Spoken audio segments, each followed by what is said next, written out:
자, 네, 안녕하세요. 오늘은 제가 북한, 네, 안녕하세요. 오늘은 제가 살면서 겪었던 북한 사람들하고 북한 그리고 통일에 대한 주제로 얘기를 해보겠습니다. 제가 대학교 다닐 때만 해도 2000년대 초반이었는데 대학교 다닐 때만 해도 북한 사람은 없었어요, 대학교에. 근데 요즘 뭐 후배들 얘기 들어보고 그러면은 정말 탈북민 학생들이 정말 많아졌더라고요. 그래서 저는 이제 어렸을 때 해외 아시다시피 이제 좀 돌아다녔었는데 북한 사람들을 직접 만났었거든요. 그러니까 그 당시에 이제 해외에서 북한 사람을 만났다는 얘기는 그 북한 사람들이 굉장히 고위층 자녀 혹은 사람이었다는 얘기죠. 그래서 한 가지 뭐 경험을 말씀드리자면 케냐에 있었을 때 이제 제가 이제 피아노 학원을 다녔어요. 그래서 근데 그 선생님이 어 하루는 너 친구 있다고 그래서 만나게 해주겠다고 그런 거예요. 그래서 저는 가만히 이제 방에 있었는데 어디선가 한국 여자 같이 생긴 여자 두 명이 딱 들어오는 거예요. 근데 제가 딱 순간 느꼈죠. 아, 이거는 이분들은 한국 사람 같지가 않은데 남한 사람 같지가 않은데 막 이런 생각을 했어요. 근데 그때 당시에도 이제 그 가슴팍에 김일성 배지를 달고 있더라고요. 그래서 저는 이제 그때 숫기가 너무 없어서 말을 걸지 못했는데 금방 뭐 그 친구들도 말은 하지 않고 그냥 서로 알고는 있었어요. 아, 북한 사람이구나. 그걸 알았었고 그냥 이제 금방 이제 학원 시간이 다 돼서 이제 그 친구들이랑 갔었죠. 그런 경우가 있었고 그다음에 스웨덴에 있었을 때는 이제 스웨덴 같은 경우는 여러분이 알다시피 중립국이에요. 그래가지고 이제 북한에도 스웨덴 대사관이 있고요. DMZ에도 스웨덴 출신 군인하고 스위스 출신 군인이 이제 지키고 있죠, 안에. 그리고 또 스웨덴에서도 이제 북한 대사관이 있어요. 근데 한 번은 이제 저희 가족이 이제 그 도매시장이라고 하죠. 그런 데서 이제 쇼핑하고 있었는데 이제 북한 한 네다섯 명 성인 다섯 명 정도가 같이 쇼핑 온 거예요. 그래서 뭐 물건 사러 왔나 딱 보는데 이제 저희 할머니가 계셨는데 할머니가 저거 저분들 북한 사람이라고 딱 보니까 또 가슴팍에 그 배지가 있었던 거죠. 네, 그런 경험이 있었어요.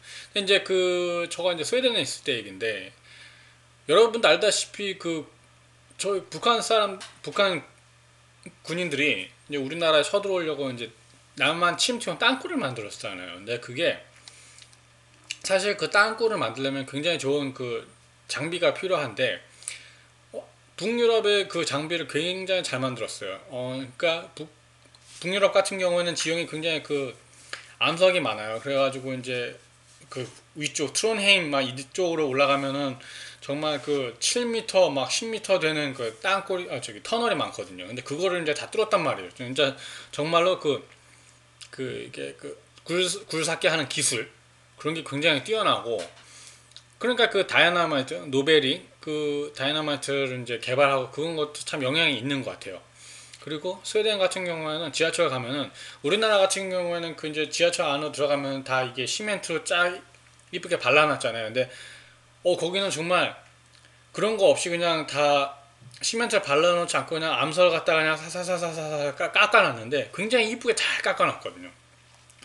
어쨌든 그래서 이제 그때 한참 북한이 이제 그 땅굴을 팔 무렵에 그 기계들 어디에서 수입했냐 이 말이죠. 근데 그 기계들이 이제 북유럽에서 이제 수입을 한 거예요.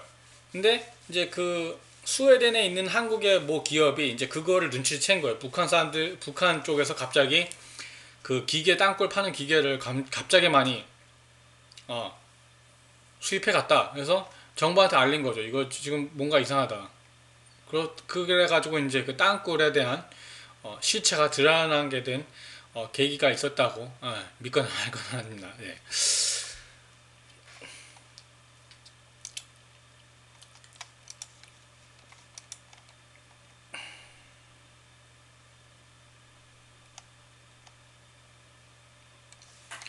저희 이제 그 할아버지께서는 이제 신의주 원래 이제 실향민이셨어요. 이제 신의주 출신이신데, 그러니까 맨날 어렸을 때 막 중국에 이제 국경에 있는 압록강에서 막 스케이트를 타고 다니고 그러셨다고 얘기하셨더라고요. 근데 이제 뭐 통일되는 거 못 보시고 이제 돌아가신 거죠. 북한에 그러니까 형제들만 9명 정도 계셨는데 지금 뭐 생사나 길이 없고, 예, 그렇습니다. 근데 이제 돌아가셔가지고 참 안타까운데,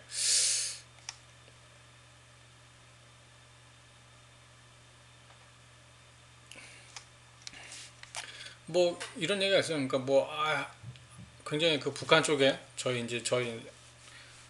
본가 쪽에 가면은 굉장히 큰 땅을 가지고 있었다고 하는데, 그건 뭐 아무 소용이 없는 게 왜 그러냐면, 지금 북한 같은 경우는 지금 주민이 소유한 땅이 아무도 없어요. 다 이제 김정은이나 뭐 국가 소유이기 때문에, 예, 주민들은 땅을 소유할 수 없는 걸로 알고 있어요.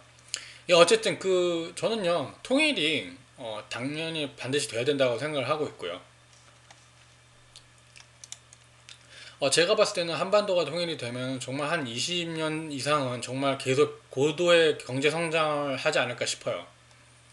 지금 뭐 일본도 그렇고 뭐 중국도 이미 그렇고 막 여러 강대국들이 뭐 성장 둔화에 대해 굉장히 그 문제가 발생하고 있는데, 저희는 정말 통일이 되면 굉장히 고도 성장할 가능성이 있습니다. 예를 들어서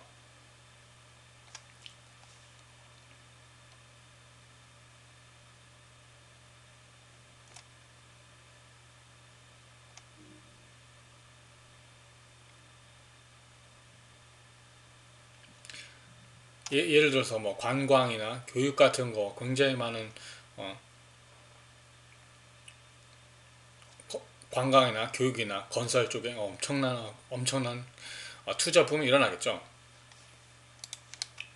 저는 그래서 이제 개인적으로는 통일을 대비를 하기 위해서 학교에서 북한 관련 과목을 아예 개설을 해서 공부를 해야 된다고 생각해요. 그래서 막상 통일이 됐을 때 어떤 그 간극을 좀 줄일 수 있다는 거죠. 예를 들어서 북한 언어 같은 게 굉장히 저는 되게 좋다고 생각하는 게, 북한 같은 경우는 우리나라는 외래어를 많이 쓰지만 북한은 외래어를 쓴 게 없거든요. 그러니까 예를 들어서 아이스크림 같은 경우에도 얼음 뽀송이라고 얘기를 하고 굉장히 국어 순화를 하는 거죠.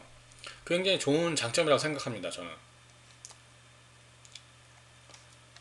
다만 이제 건설 붐이 있는 건 맞는데, 우리나라는 정말 그 난개발 때문에 굉장히 홍역을 앓고 있지 않습니까, 지금도? 근데 이제 건설을 하는 데 있어서 북한의 건설을 할 때 좀 기획도시처럼, 이제 예를 들어서 이제 북미의 이제 그 서부 쪽의 도시들처럼 계획도시처럼 꾸며야 되지 않나, 저는 그렇게 생각하고 있습니다.